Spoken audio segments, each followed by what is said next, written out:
Cinderella on him.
Hello, everybody.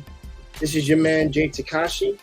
I'm here to bring you guys a movie review of the most recent movie dropping of this year, The Little Mermaid 2023. And sorry about that, y'all.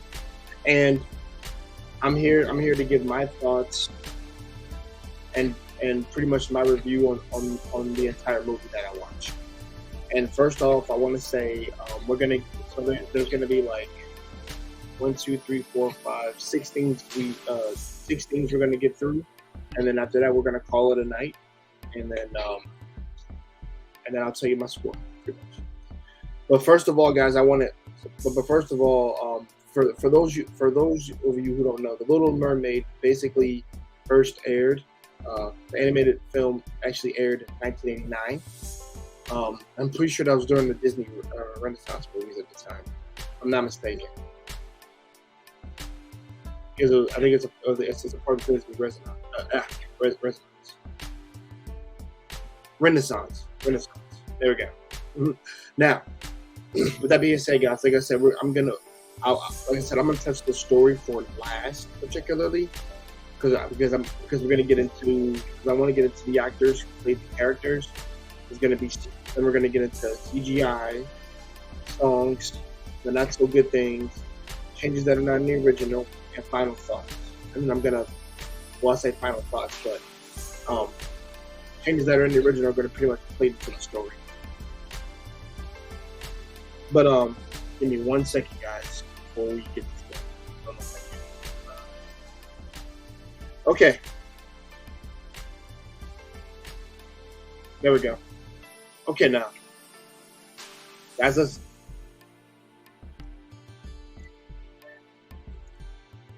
get into the actors, guys. So, and I'm going to talk about each character that was played throughout the entire movie, how good they were, and things of that nature. So, let's do this. So let's start with the star of the movie. Number 1. We have HalleBailey as Ariel. So one of the biggest things going to this for me was I think she was casted spot on. She has a cuteness, a youthfulness, and just a wondrous curiosity to her that makes her perfect for Ariel. And not only that, any people who know HalleBailey, she is an actual raw talent singer. And one of the biggest things for Ariel that she needs to be a singer, because that's kind of her whole thing throughout the original film, particularly that she communicates with her voice, particularly through her songs, and actually shows what, she actually expresses herself through the song. Like, what she's feeling, what she's going through, what she's curious about. HalleBailey in this movie, literally as Ariel, really kills the role. Not just kills it, but gives one of the best performances a part of a part of your world, and which hands down, I love it. I love it when she sings. Whenever she sings, particularly on within the film, trust me, man. Like I'm enticed. I'm enchanted with her siren song. Beautiful. Like she commands a presence on that screen, and she gets you to listen to her. And also, night and like I said, I think they chose right when they picked her because, like I said, I love her voice. How she sings. Like she has the voice of Ariel, for damn sure. And she also has Ariel's characteristics. Now HalleBailey puts a little spin on it for her, but she in essence brings out that character through singing, through her acting, and through her subtle motions. Whenever she loses her voice, particularly in this movie, you know how the story goes, guys. Whenever she sells her voice to Ursula, so that she could be human for 2 days. And her subtle like interactions with characters and her quirkiness, like how the original era order, like it's all there. And the difference is we actually are given some internal dialogue through her singing later on through a song that's brought up, which I won't get into the songs right now. But HalleBailey did amazing. She walked with strength, pride, charisma, and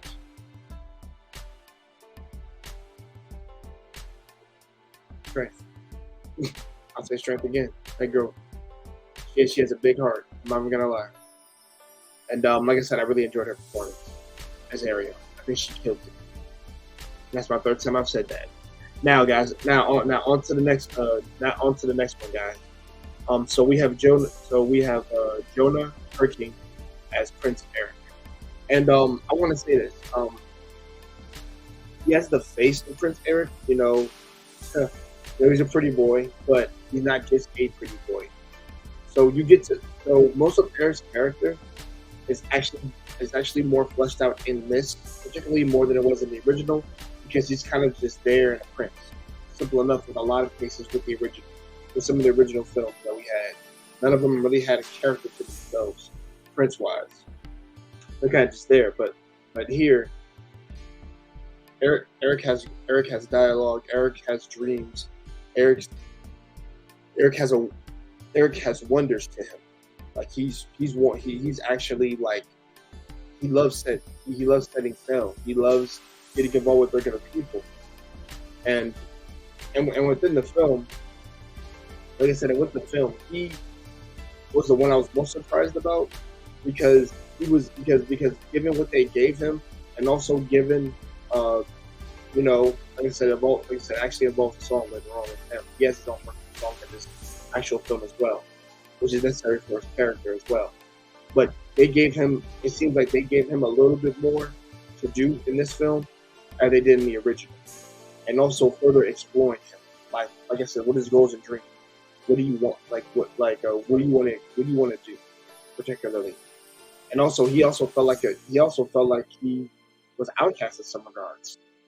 To where like you can't interact with other people. Like I forget his name. I don't know if his name is Gimli or Humbly, for whatever his name is, like his servant, or I guess like his attendant. And he tells him like you can't interact with those people. And I think Jonah displayed like he wasn't a dashing, buckling hero, but he was a boy that wanted to find himself. And I think they really did a good job showing that for him, because there'd be subtle scenes where he's with Ariel, or where he's with, like, he's talking to his mother, which, by the way, he is adopted. We actually find out later on. Well, no, not later on. You actually find out like probably halfway in the film that he washed up on the shore of the Queen, aka his mother's palace, island kingdom particularly, and that caused them, and that by essence they adopted him and made him their own child, which made him royalty in that sense, because he is adopted, and also he also wonders why he can't play with other people, interactions, and also the sense of feeling trapped a little bit and not wanting to be able to explore, like really, he couldn't bring himself to like really see why he had to see the way his mother saw it. Similar to Ariel's situation with her dad, but Jonah Hill did a really good job. Um, there wasn't any lackluster, but there wasn't any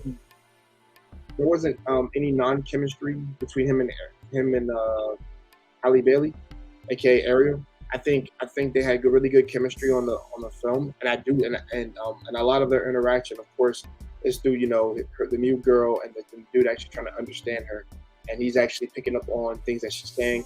I really love how they did that, particularly because I was really one of the challenges of like how they're gonna have Eric like try to understand her and things like that, like how they're gonna do that. And like I said, there are different ways that they did, and it seemed a lot stronger, more powerful, and it seemed to hit home. So Jonah did a really good job. Shout out to Jonah. Now, okay, so here's one of the big ones, guys. Melissa McCarthy as Ursula. This was a perfect casting choice because everybody who knows who Ursula is, basically the Sea Witch, that tricks Ariel pretty much together, tricking her to get her voice, things of that nature. Y'all know this. Melissa McCarthy brought her A game to an S game. She literally comes in bombastic, like in control, contorting, like setting plans in motion, and way she moves with how she visual. And by the way, guys, we're getting CGI. How they made her look, with the costume design for that was freaking amazing. Like her acting was amazing.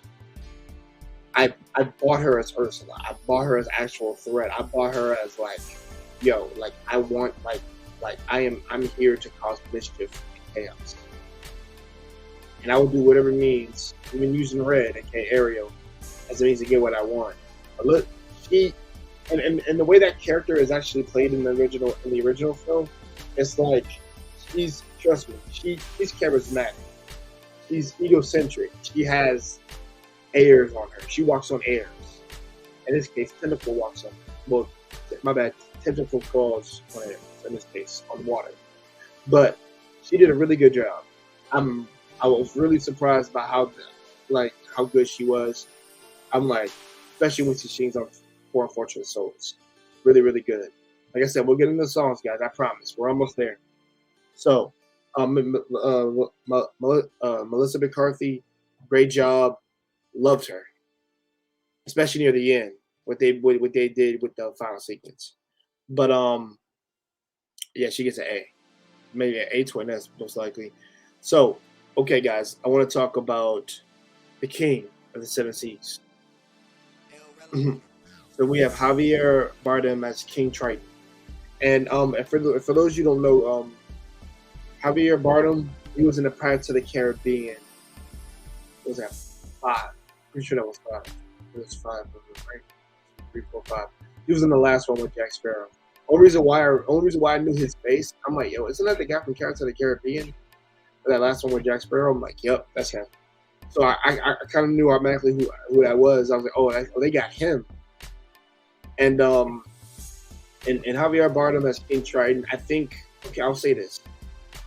There are scenes with Triton that I do like, and I kind of wish he had maybe one extra little scene in there. That's probably just my thing, that pick right there. I kind of wish he had like a little bit more of a scene with Ariel besides just the one. If they had maybe like added another thing to it.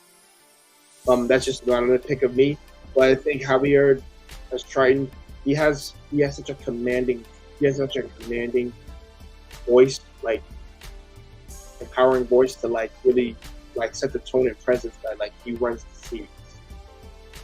Whenever he talks to Sebastian, his interaction with his daughters, whenever he talks with Ariel, also when he confronts Ursula, like I think he was a good casting choice. I didn't say perfect, but I think he was good because King Triton normally is this like immense figure. I say immense, but yes, like he has this grandiose like tone voice, things of that nature, In the original, more so, he yells to get the point across, and to Ariel and things of that nature. This, he's more fatherly, but he still has like that parental voice. So yeah, um, his scenes are good. Like I said, besides, I would like for him to have an extra one, like I said before. That's my only little nitpick. Other than that, he did a good job. He did solid. Particularly, and also the very ending.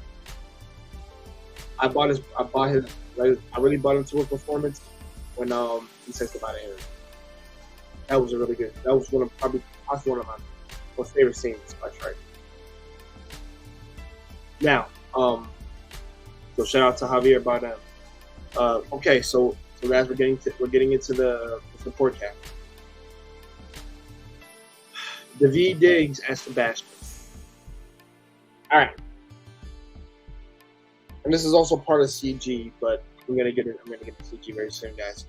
So Daveed Diggs as the voice of Sebastian, I freaking loved it. He has a Caribbean, like almost Jamaican accent, and it fits Sebastian perfectly. And I'm like, because Sebastian has an accent to him, and a gravitas of like being a musician. He's by the rules, by the book, simple in nature. But this Sebastian particularly was more so the helping Ariel. And Daveed Diggs put like whenever he's talking, man, I freaking loved it. Like I felt myself smiling every time he was talking. Like, yo, this dude, I love the accent. Like it had, like I said, it had an alluring effect on me when I was watching him because I know you're having a crab move around and things like this because he looks photorealistic, but also we animated the eyes so we can give him a look and a mouth. Because crabs really do look like that. And if you pay attention enough, whenever he sings, man, it's like a natural voice. It's not like he's trying to put on an accent or whatever. It's actually like a natural voice. So Daveed Diggs did a really good job, like voice acting that Sebastian. Like I said, that was a good pick. That was a good choice. Like because imagine if they got somebody else and people would be mad as hell. I can understand that. Okay, guys, so we got 2 more cast members, guys, we're going to go to. But Sebastian, you did a good job. What you were given and also your accent, that worked. So, okay. Awkwafina Scuttle.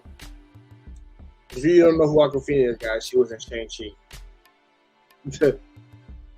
So, if you don't know her, go watch Shang-Chi. That'll help you out. So, okay, so Awkwafina Escoto was annoyingly hilarious, like annoyingly funny, because Scuttle is always like a loud, abrasive freaking seagull, and I do want to point something out. There was I'll get to that later. Don't worry, guys, we got enough time. But Awkwafina put her own little twist on it, making Scuttle funny, making her easy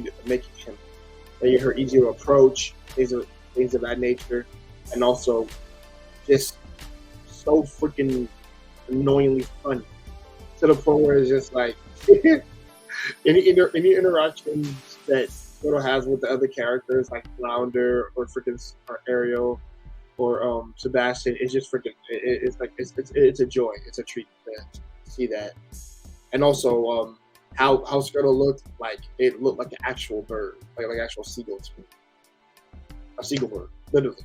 And I was just like, yeah, just animate the eyes a little bit is what they did, and yeah, and it worked for me. Like I said, Scuttle worked for me. Now there was one song I didn't care for, but we'll get into that in the songs. But Awkwafina did a really good job, and we have Jacob Tremblay as Flounder. Okay, I do want to say this. Tremblay as Flounder did a good job with the voice of Flounder, but I do think Flounder was kind of left in the wind, particularly because given what Flounder does in the original, he's really like a small fish, and also like Yeah, a really small fish, like a flounder, like an actual small flounder, not even like guppy, a giant guppy fish, anything like that.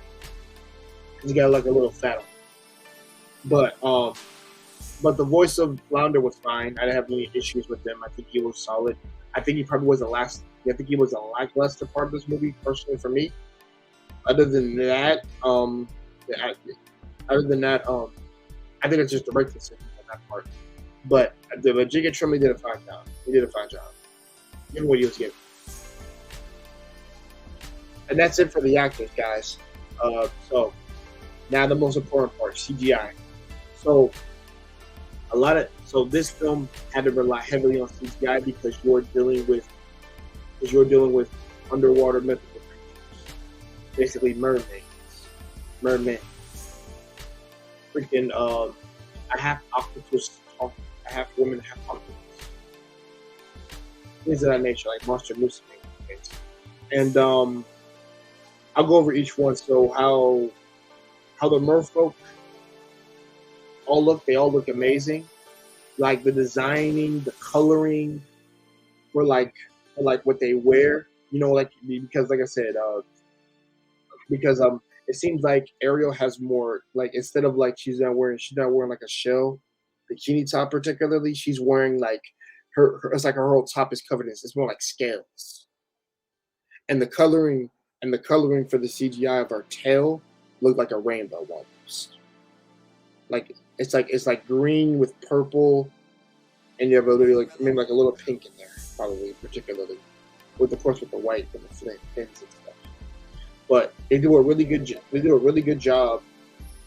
Like I said, uh, with the CGI, particularly with the water, her move like I said with HalleBailey when she's moving around, swimming around, like it's like she's actually interacting with actual creatures, smiling. Her like I said, her reactions are like believable. Because even though that's all CGI, it's like somebody's actually there and she's actually responding and looking towards it. And this is actually one of the problems I have. This is actually one of the problems I had with Beauty and the Beast, but not in this film. Because Emma Watson is looking at something and then an object, but she's not really reacting to them looking at them. But because they actually put something there to have her look at and try to react to. It's like HalleBailey's actually interacting with actual sea life around her. I say sea creatures, but anyways. But like for like how the attire looks for the mermaids, how the attire looks for Ursula. Ursula's probably CGI looks freaking amazing on her whenever she looks like her tentacles actually glow on the bottom and the suction parts. Like they're like blue, like a hue of blue around it. Sorry about that. Sorry about that, y'all. It's like a hue of blue, and it just like I said, it's just amazing. So they did a good job with her. Now I want to get into the sea creatures.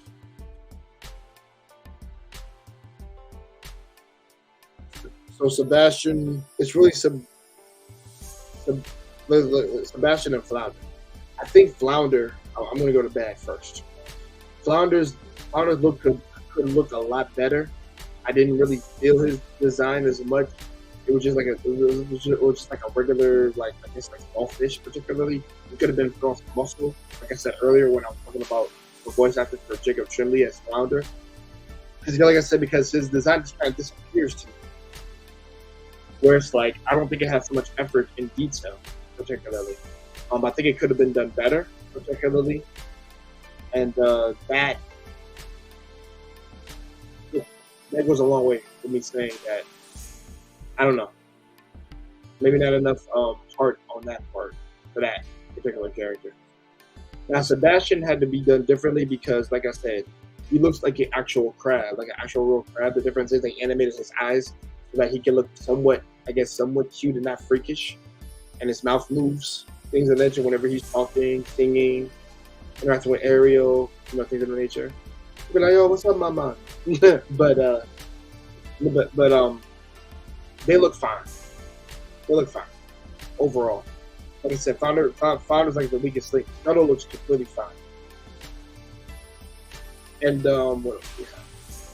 So there was one part of the movie where like we get to the end where Ursula turned into a giant Titan, or I guess like water Titan, and they emphasize on her face a little bit, but they want to keep it shrouded in water and shade in gray, just because she looks so terrifying and really freakishly scary when she's that big with the trident and like the what is that?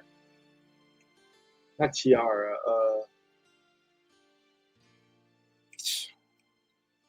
I forget what it's called, y'all. It can be like the King's Crown. King's Crown. She has like the King's Crown on her head, and like I said, CGI for that was spot on. I thought it looked good. It didn't look really weird to me.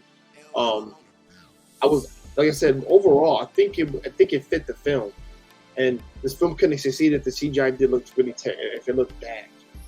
Like I said, there's never a time where it looks really weird or out of place, kind of like Aladdin. Aladdin, like the genie looks really weird sometimes, but still enjoy that character. So there weren't too many problems with the CGI that I had. Maybe just like one thing, but that's about it. Other than that, it was spot on. They did a great job with what they were given. The visual effects are freaking amazing, and the scenery whenever Halle is dancing with the sea urchin creatures, things of that nature, is freaking amazing. Freaking love it. And guys, we're on songs now. We're gonna get into songs now. So everybody knows a part of your world. A part of your world. Yeah. Halle killed that song 1,000 times over. She made me watch the film over just so I could hear her sing that part. It's probably, I'm gonna lie, it's actually probably my #1 favorite song of the movie, and she just kills it. Like I said, this girl has a great future ahead of her because of her voice. So Halle, sweetheart, you killed it. And also they actually added let's get into all the songs. So Part of Your World was done very well. Under the Sea, I do like Under the Sea. Under the Sea was really good.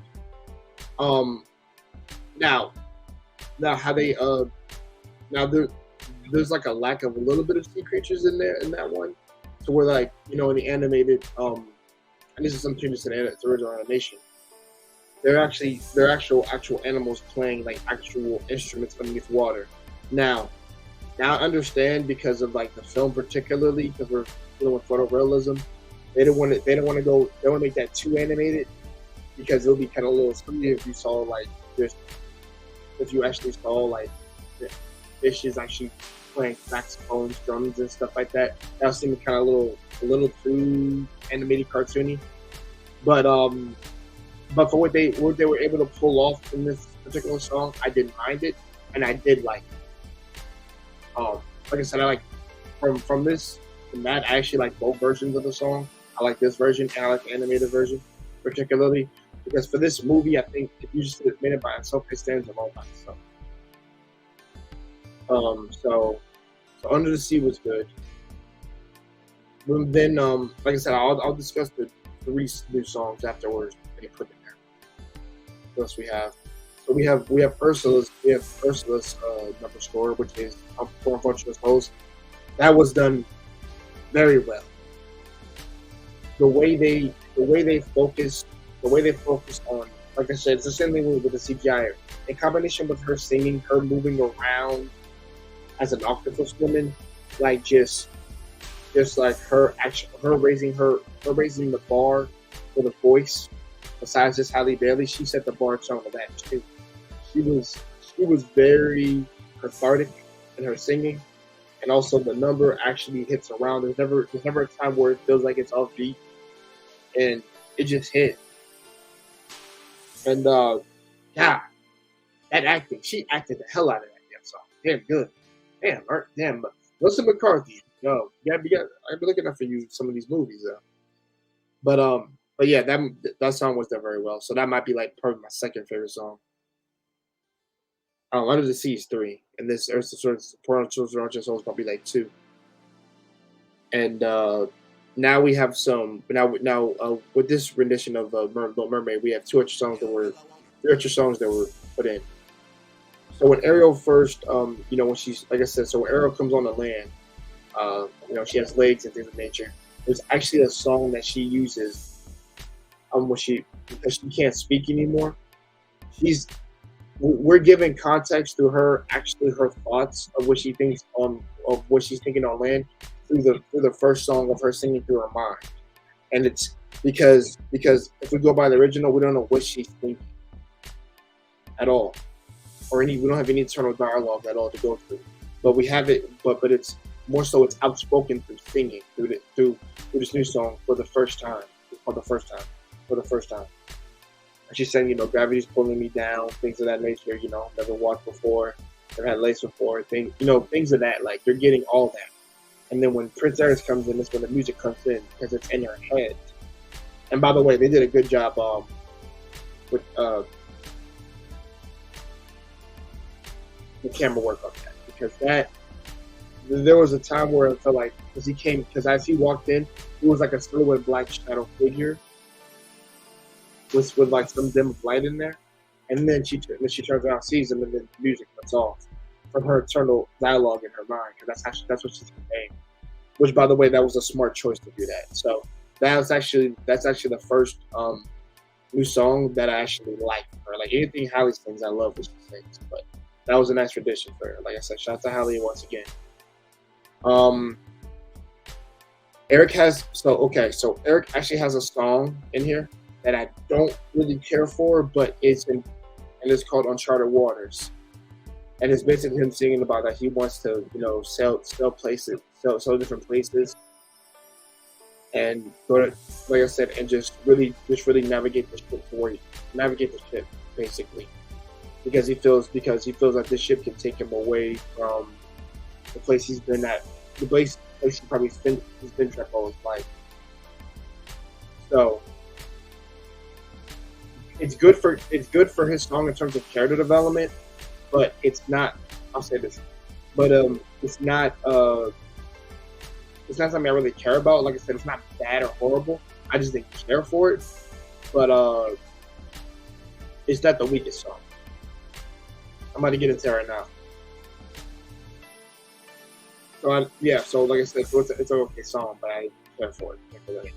And also, with Scuttle and Sebastian have it's like Aquafina singing like a song while Ariel's waking up, and they're just like, she's like doing like this kind of like unnecessary like rap type shit, and it wasn't like rap, but it was like kind of like fast paced talking, like bebop type shit and stuff, and I was like, that's funny, but don't put that in here.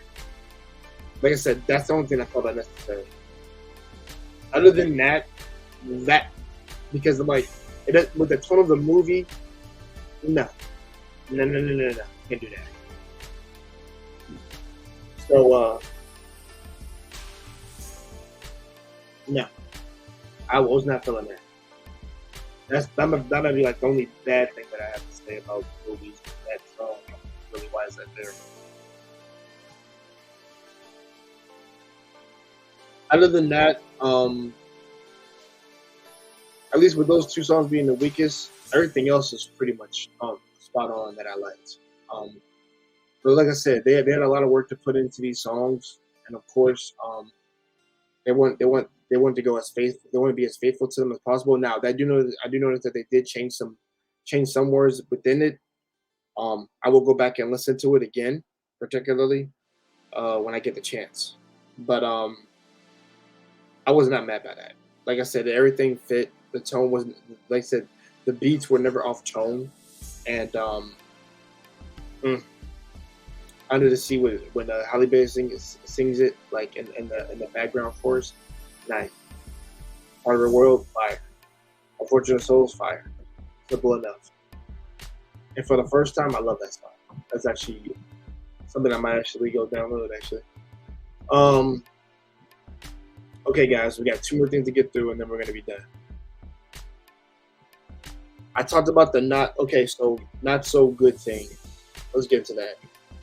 I mentioned Flounder. Flounder Flounder's not much of a factor in the movie. I do want to talk. Let's see.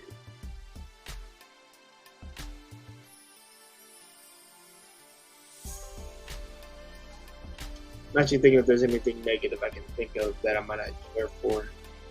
Besides the Scuttle song and Flounder and that Berserk song, I think those are the only negatives I can think of.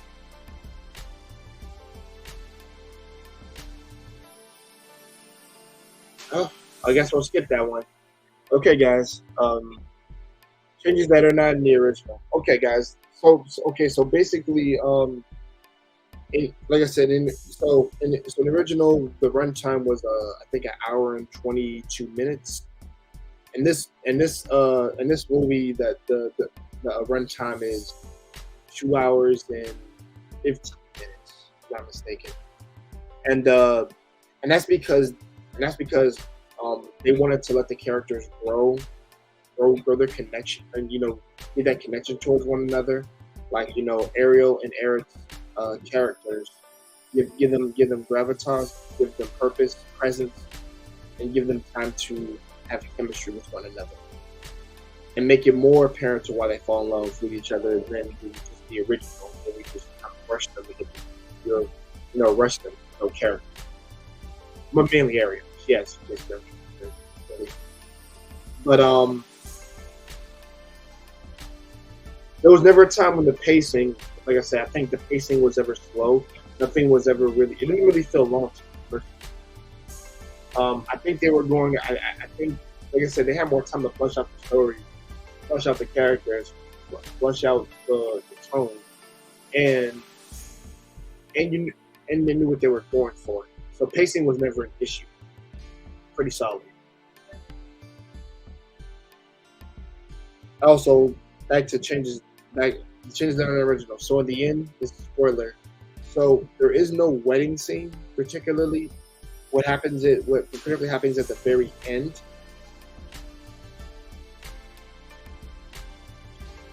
They actually go exploring. They explore the world, particularly.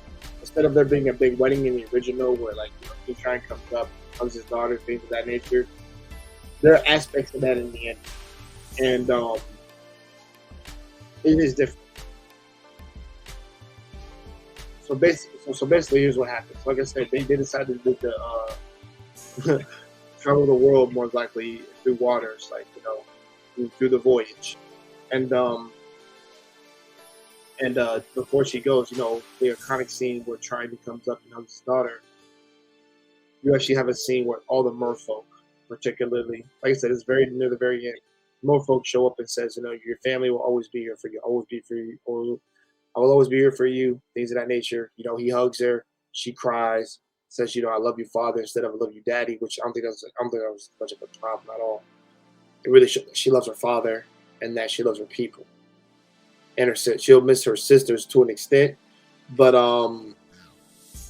which, by the way, she doesn't. She does maybe one scene interaction with her sisters, similar in the original.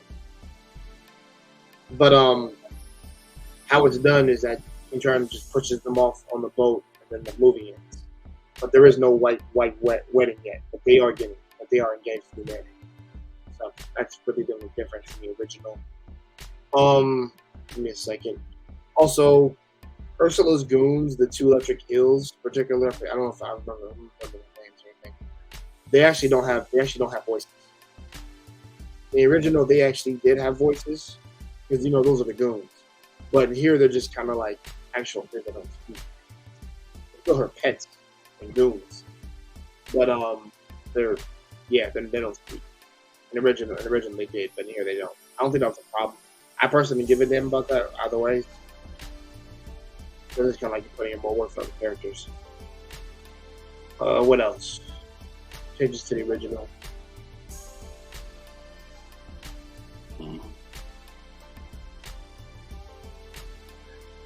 That's about it. I don't think there's anything else. But with that being said, guys, overall, I'm gonna say this. The movie was fantastic. I freaking love it. It's probably my favorite Disney live action film to like over Aladdin and Beauty and the Beast. Dead ass. Like I dead ass enjoy it.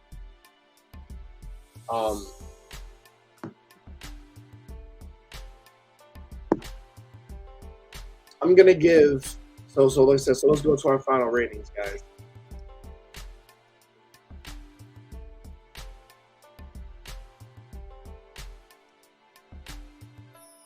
Now sorry guys, I was getting a call.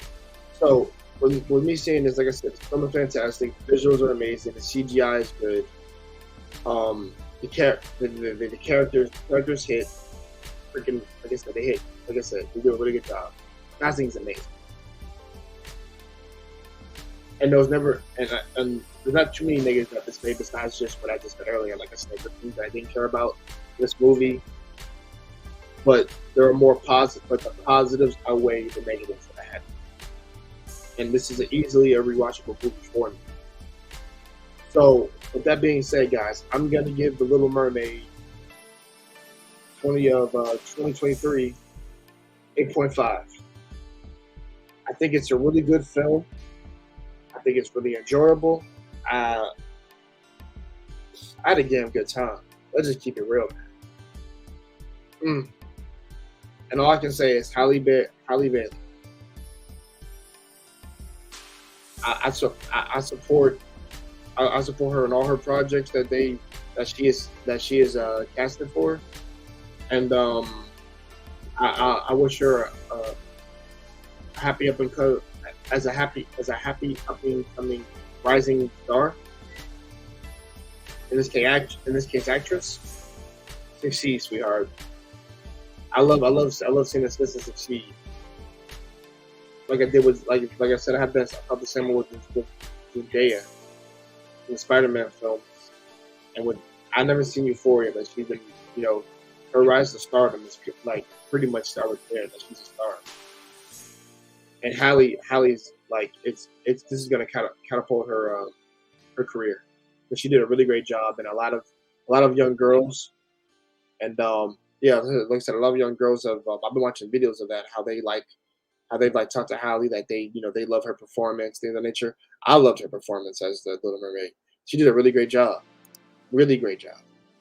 And I want one more thing before we end the stream. The controversy around her because she is black, I think it's fucking stupid. Because if you're blinded by that and not seeing the other characteristics that she brings, and also the fact that she can portray the character very well, shows how bigoted and hypocritical you are.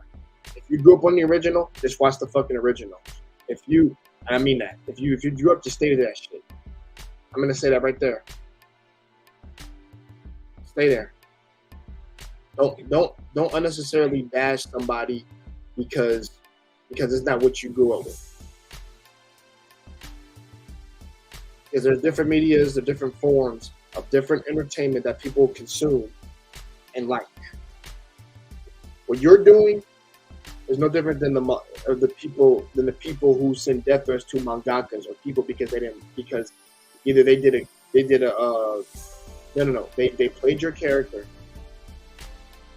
and you didn't like him, so you sent death threats, or you unnecessarily bashed him. I don't like people like that. People who have a fucking fork up their ass, or in this case, a fucking rod up their ass, need to get out their fucking feelings and deal with reality. That's not how the world works. Because guess what? If you got bullied to the point of self-deleting yourself, then guess what? Maybe you should look. Like I said, maybe you should look at how other people feel. I'm not with that shit. She got, like I said, they unnecessarily harassed this woman because of her skin tone, and that's bullshit. Y'all should be beat up for that shit.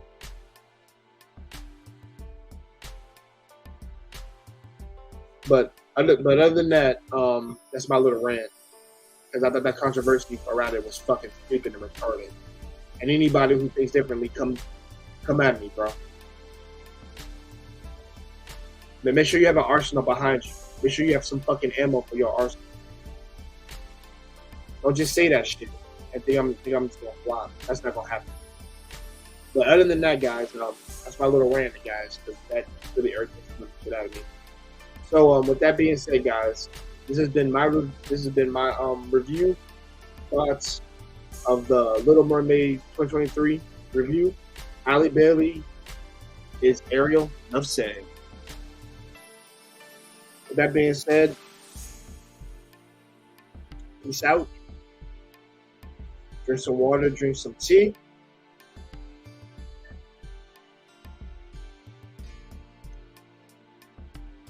And good night, y'all.